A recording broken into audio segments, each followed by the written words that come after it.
Good afternoon, everyone. And you have found us here at Crime Time on A Mighty Blaze. It is Tuesday. It is 3 p.m. ET, a special time for Crime Time, because I do not want you to miss my discussion and your discussion with Robert Harris on his brand new fabulous novel, Precipice. I am your host, Hank Phillippi Ryan, the USA Today bestselling author of 15, going on 16 novels of suspense. And I want you to know that I sent in book 16 today. It is at the publisher, and I am thrilled. It is called All This Could Be Yours, and it will be out this time next year. And more about that in a minute. But today, as I said, I am so thrilled to introduce you to Robert Harris, whose brand new Precipice is just out. And you all, it is chilling. It is immersive and thought-provoking and so fascinating. You will not be able to put it down. I promise you, run. Not right now. Run, and click. When this is over, to get Precipice, it will change the way you look at history. There is no question about it. And to that point, Robert, I wonder who comes to us from Notting Hill today. You were just saying that the red buses were outside, and that's so evocative. Library Journal says that you are a master at bringing history to life. Is that how you think of it?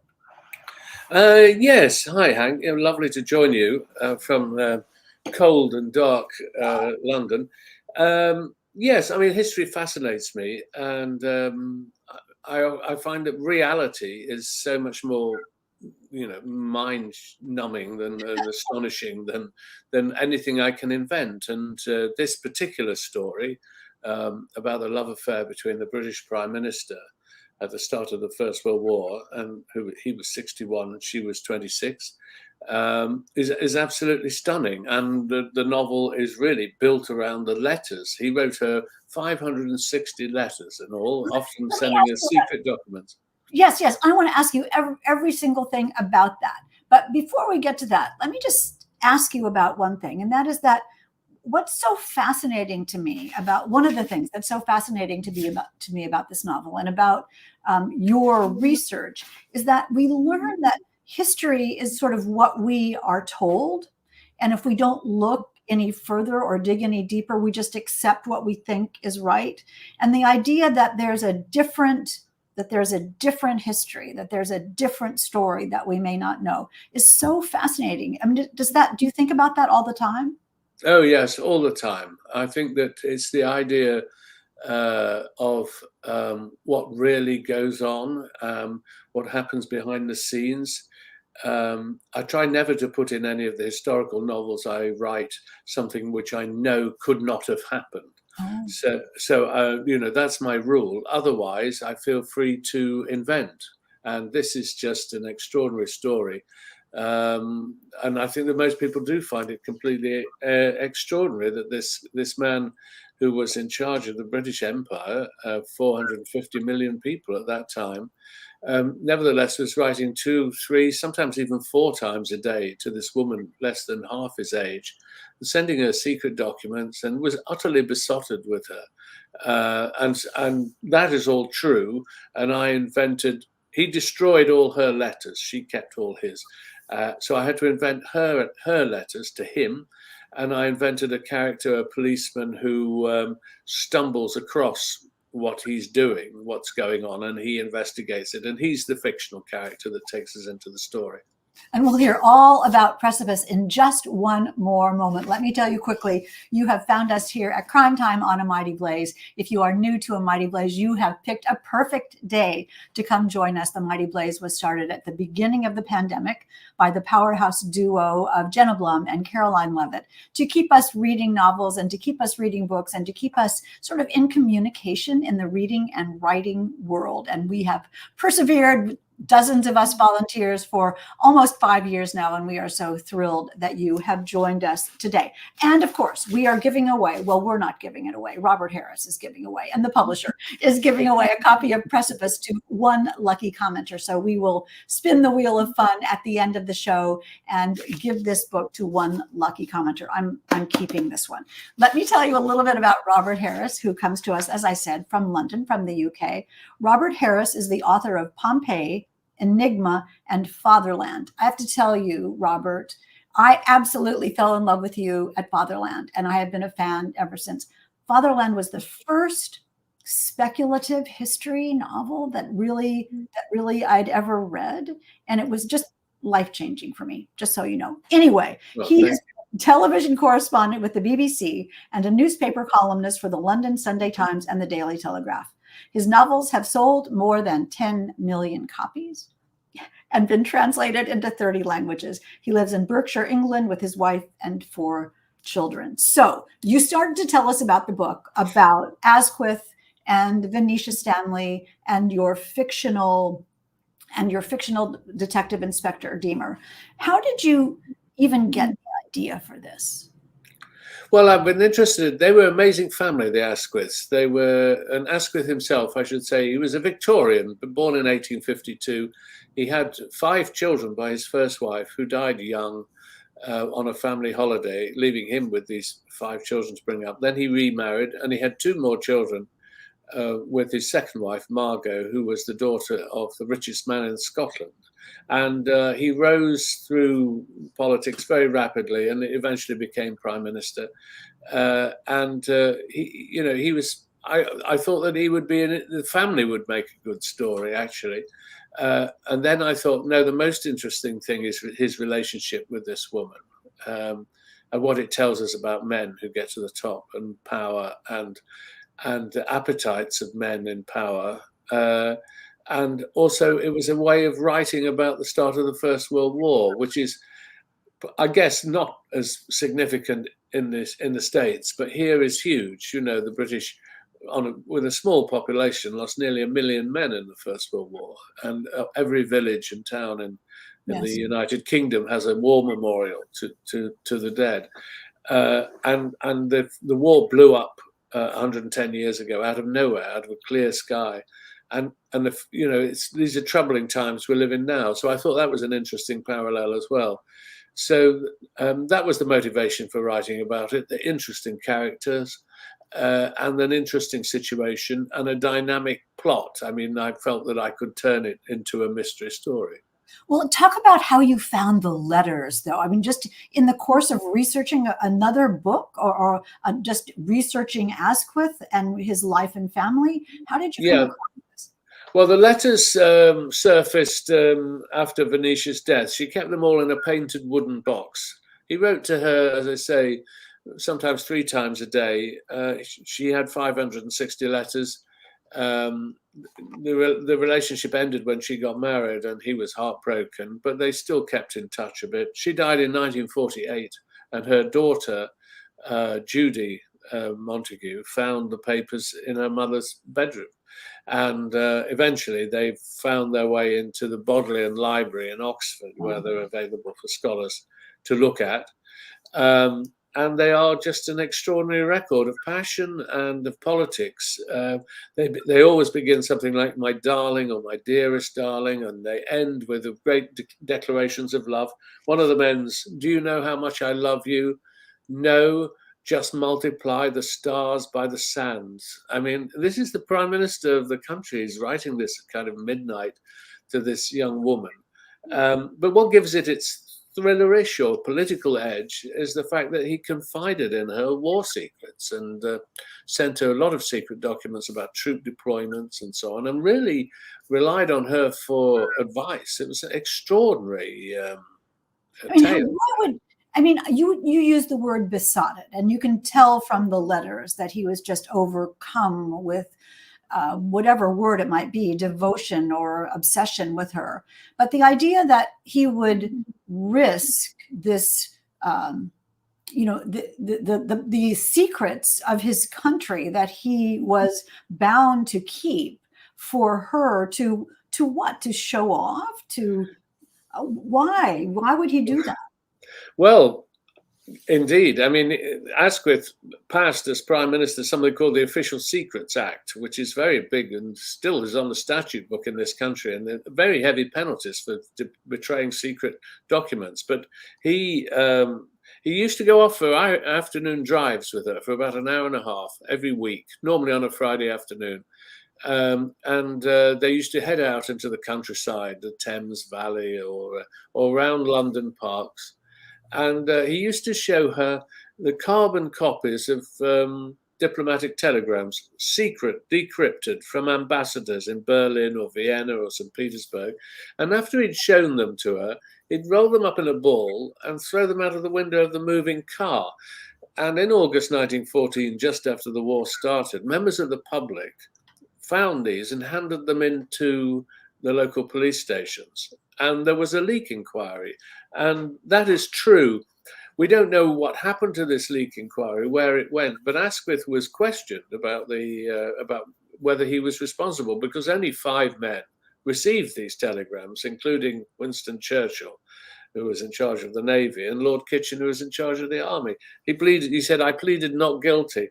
But what an extraordinary thing to do. And it was the recklessness. What I like is writing about politics because it's timeless. I mean, you've had problems with your presidents with secret documents and kind of mishandling them, as well as the kind of, scandals that of sexual scandals that have followed presidents. I find it interesting. Why do they do it? Why do they take this risk?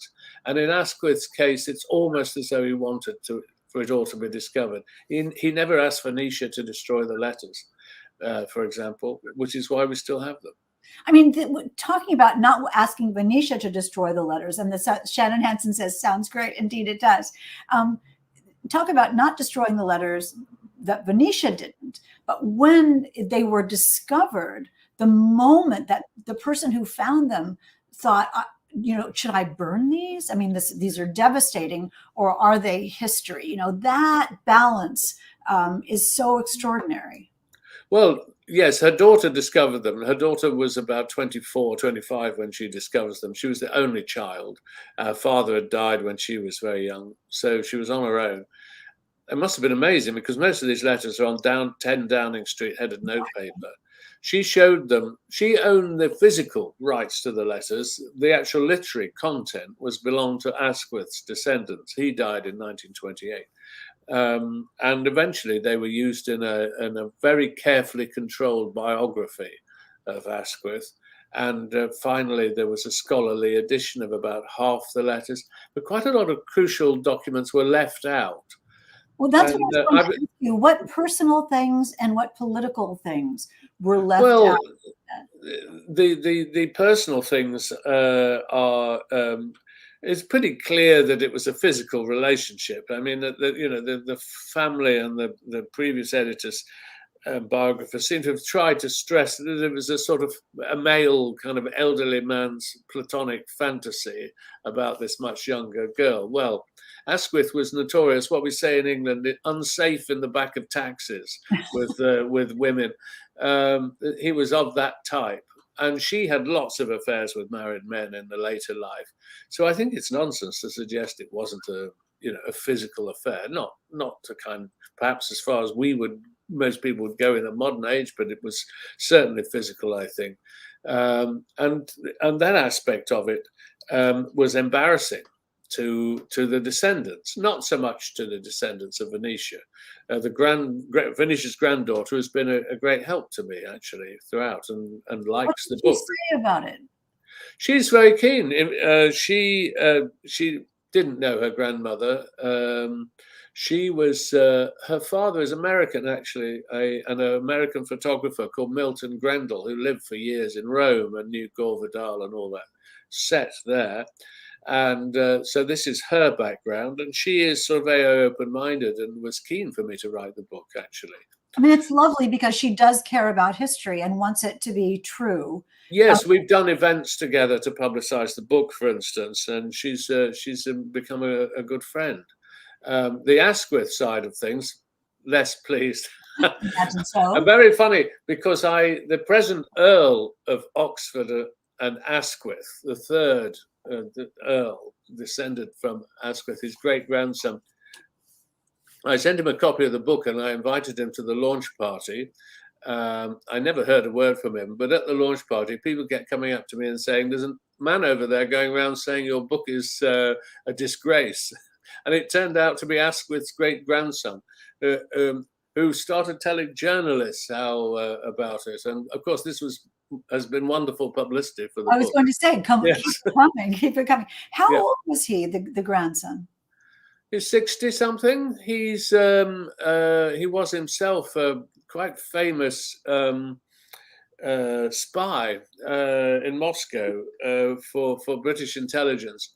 There's a spy called Oleg Gordievsky. He smuggled him out over the border from Russia, hidden in a long base Land Rover, and the spy, they got out, and his wife, when they approached the Finnish border, and the dogs were waiting with the border guards, she changed the baby's nappy over the place where the spy was hiding, so that the dogs couldn't detect the smell of the spy they were smuggling out. You cannot. Fantastic story. This is so amazing.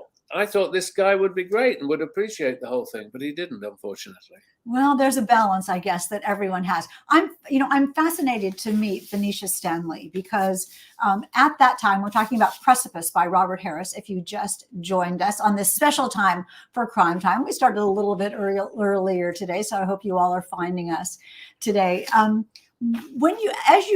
Here's the thing. Well, first of all, tell us about her a little bit and her coterie of friends and the life she lived and how you found out from that.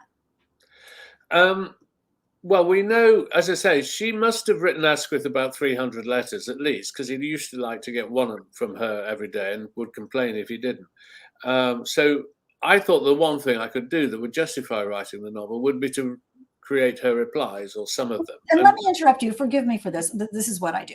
Let me interrupt you to say, introduce us first to Venetia, so we can. Yeah. Okay. I'm sorry. Yes, she was 26 years old at the start of the novel in 1914.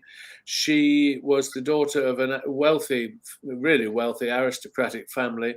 And she lived an idle life, really. She hadn't been to school, but she was quite clever.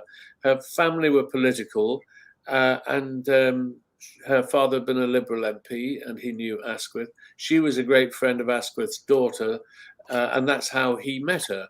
And he met her in about 1909 or something like that. And by 1912, he was really very keen on her, and by the start of 1914, I think that they were having an affair.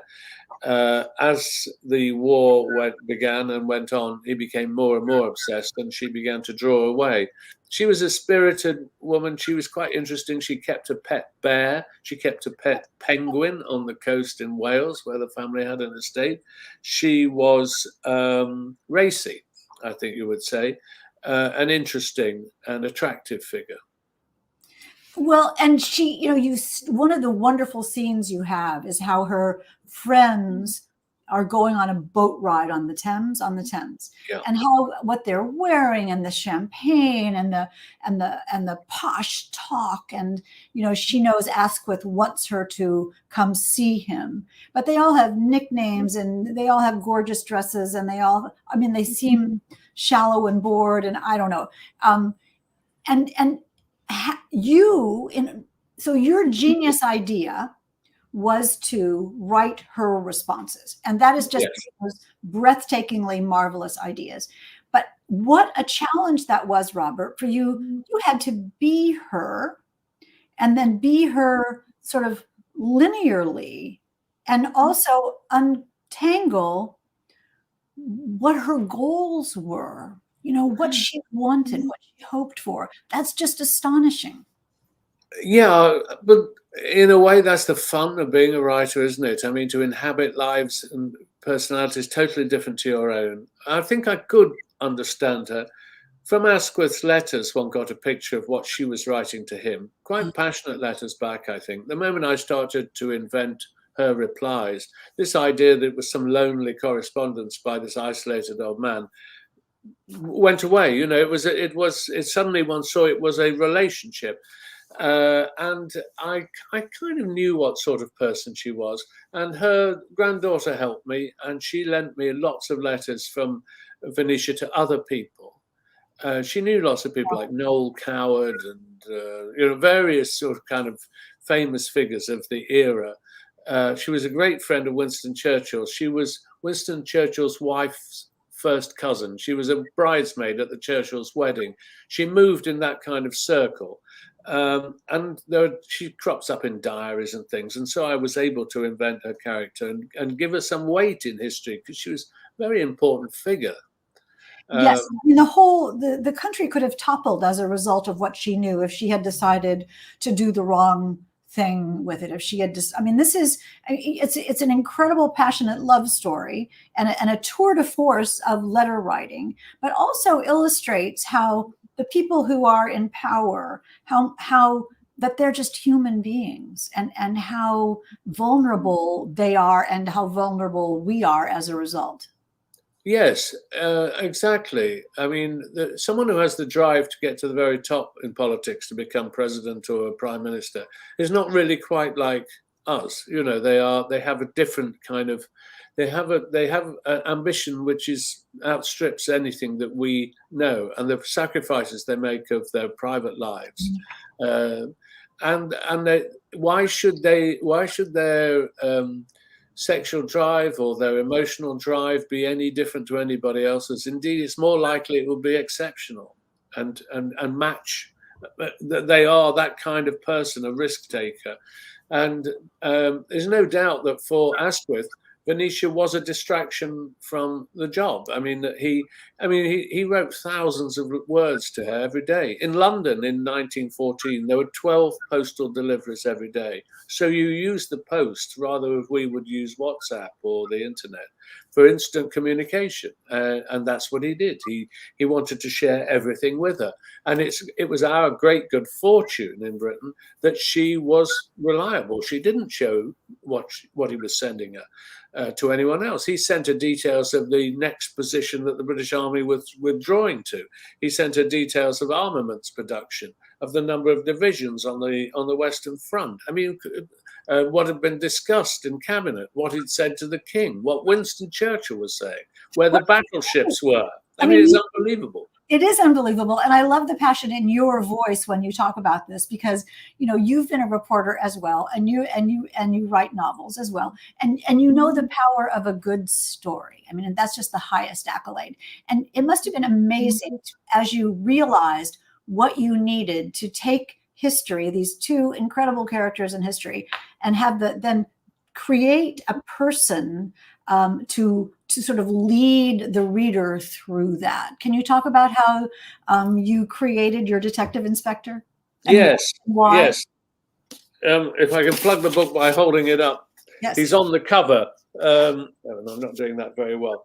Yes, you can see him. You can see him. And there was this business of telegrams being thrown out of the car. That really did happen. It came to the notice of the Foreign Office. Some policeman must have investigated it. When I read that, I thought, I'll invent that guy, because we need a representative of the reader in this world. Otherwise, it looks completely crazy. So he is like us. He's assigned to this case.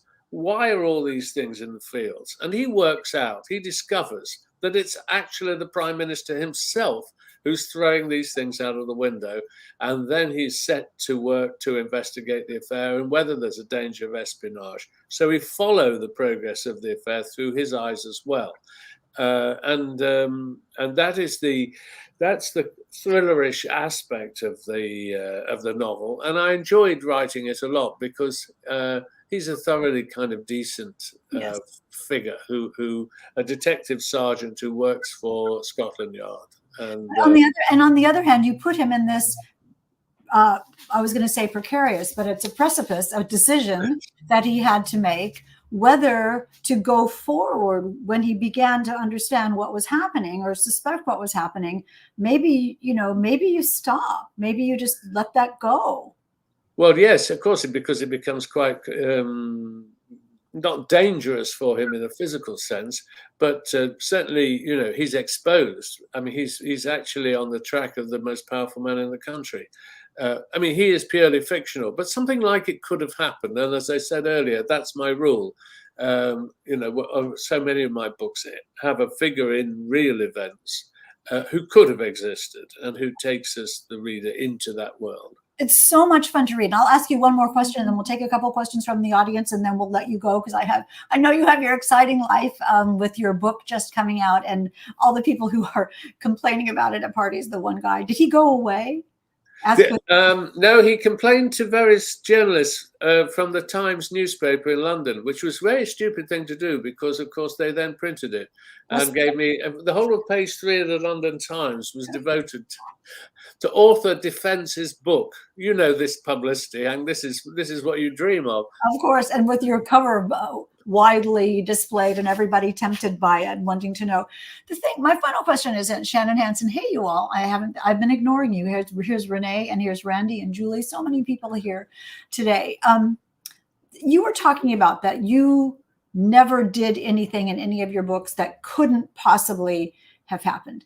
The balance for a person who writes highly researched and authentic history made into speculative fiction-ish, is it a burden or a delight that you know what actually happened, and the readers might know, to whatever extent they know, what actually happened in this situation? Does that help you or hinder you?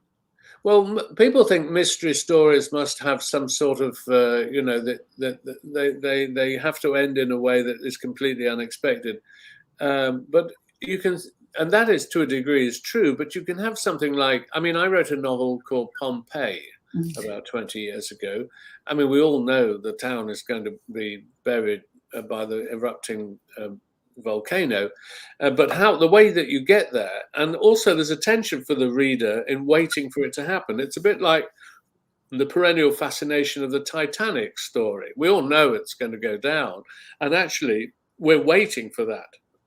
In a terrible way.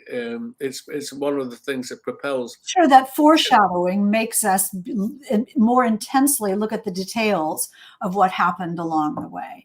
Yeah, yes, exactly. So, I think that we know that Germany didn't win the war, Fatherland you mentioned, but you can still suspend your disbelief. It's rather like the great novel, The Day of the Jackal, about the assassination of de Gaulle. We know that President de Gaulle of France wasn't assassinated, but we can follow the progress of the would-be assassin.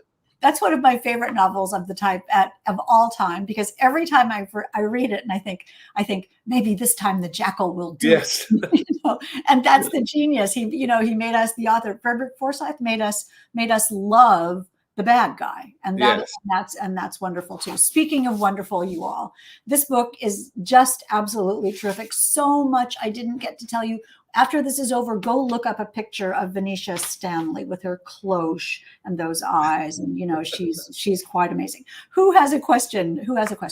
Shannon Hansen wonders. Perfect question. Was this always the title? Was this always the title? Always. Yes, it was. It was. I wanted to call it Venetia, but my publisher, who is actually called Venetia in London, said, first of all, people don't know how to pronounce it.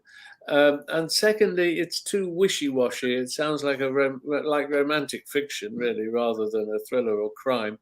And I then came up with Precipice, which I thought was a sort of, it's a sort of noun, but it sounds like a kind of verb. Do you know what I mean? It sounds like something. It's absolutely full of action, because it means something is about to happen. And really, what it is. Asquith is living on a precipice, and as is Venetia, and the country is going over the edge of a precipice, and nothing really in the world was ever the same again after 1914, because of course America joined the war. There was a Russian Revolution, and then eventually the rise of fascism and Nazism. All of this comes from 1914. Up to that point, the world is one thing, a placid and a peaceful place in many ways, and then after that, we're into the modern world. And I love how you allow us to learn things that we certainly don't know in a most entertaining way by reading Precipice. Who else has a question? Did you write, Sherry? Hi, Sherry. Did you write the book in order or skip around? I write, Sherry. I write the books always in order. I mean, I have a neurotic desire to make every chapter. I write every chapter, and it's finished when I've done that chapter. I don't really go back and revise. Once I've finished a book, it's done. And I like to write a book if I can in 6 months, beginning in January, ending in June, and it normally comes out in September. It's on a very tight turnaround. I used to be a journalist, and I like the adrenaline of the deadline. I'm all about deadlines. I love them too, but that is very, very fast. How many hours a day is that writing? Well, really concentrated writing, I don't think I can do more than 4 or 5 actually. So I normally start earlyish in the morning, 7:30, and I finish at lunchtime. And then if I can, I really like to do something else or put it out of my mind and then come back to it the next day. And with a bit of luck, the subconscious has gone to work. What Stephen King calls the boys in the basement do a lot of the work actually in writing. You know Dennis Lehane, I'm sure. I know of him. Talks about how when he leaves his manuscript, he thinks about his book so much that when he comes back to the computer, he's surprised that more of it isn't written. Yes, because he's thought about it so much. I think we have time for one last question, Margaret. Do we have more? Did you have trouble reading the old script of handwritten letters? Brilliant question. Or was it transcribed? Well, about half of them are in a book, collected in a book. I went and looked at them myself. They are quite difficult to read, and I read some of them that aren't actually published, and there were some interesting things that I discovered. So it was a mixture of the two. So there's a printed edition, and then there are the letters, which fill about, I think it's 8 boxes, large boxes on the library shelf in Oxford. And they're immaculately preserved. And intermingled among them are letters from Lord Kitchener or letters from the Queen in 1914 that he sent to his lover, and partly to show off, and partly because he wanted to involve her completely in his life, I think. And he couldn't do that unless he told her everything, because being Prime Minister, like being President, is a lonely job, and you don't know who to trust. And I think for him to have someone outside it, intelligent, young, I think it helped keep him sane, actually. It is such a fascinating story. We are out of time. Shannon Hansen says, great. Renee says, where does one keep? We cannot go without answering Renee's fabulous question. Yes, she kept it on the seashore in North Wales, and it lived for a couple of years. But it was a very hot summer in 1914, so I'm afraid the penguin came to a pretty, well, not sticky end, but an end at any rate. Where did she get the penguin? She bought it from a pet shop in Liverpool. She also had a pet bear, which gradually got bigger and bigger and ended up chasing all the guests across the lawn whenever they came to stay. So her father handed it over to London Zoo. But that's the sort of person she was. She loved flying. She was one of the first women ever to go up in a plane. She was a racy character, and a really interesting character, actually. And you have captured her gorgeously. I don't know how you became Venetia Stanley, but you have indeed done that. Thank you, thank you, thank you for this. Let's quickly spin the wheel of fun and see who will win a copy of Precipice. You see how random this is. This is marvelous. I completely love it. And the winner is Deborah Press. Fantastic, Deborah. You will absolutely love this. And you email me and I'll email Robert's publicist and she will get you the novel. And that is how. Enjoy it, Deborah. I'm sure she will. I'm sure Deborah is a marvelous veteran watcher of Crime Time. So we are happy with that.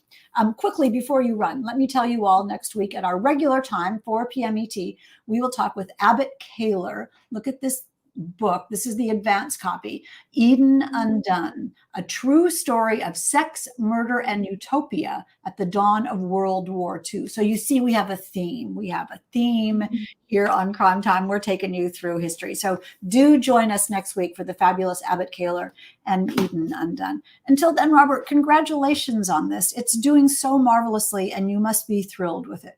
Well, thanks, Hank. I am pleased with the book, actually. Sometimes they don't always come off as you hope. Like you, this is my 16th, and I am pleased with it. I enjoyed doing it, and it's been great talking to you about it. We've loved having you here. And once again, go run, run, run, click, click, click. If you're not Deborah Prust, you need this book, Precipice by Robert Harris. You all, thank you so much for being with us here today. Please stay safe, and we will see you next time. And until then, remember, it is always safe inside a book. And we will see you next time.